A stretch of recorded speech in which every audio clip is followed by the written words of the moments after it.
করতে হলে একমাত্র আমাদের গুরু চরণে তুমি আশ্রয় করতে হবে। হরি বল। পাত্র যদি ভালো না হয় বস্তুকে রাখা যায় না।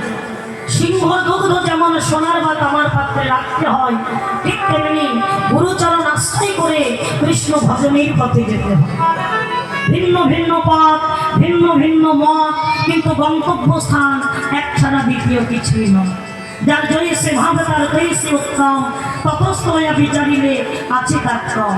রাধা গোবিন্দ একই স্বরূপ সত্তা, কিন্তু যে যেভাবে দেখে।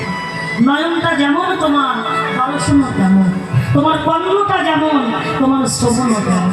তাকে দেখতে হলে একমাত্র দিব্য নয়নে দেখে নাও। গুরুদেব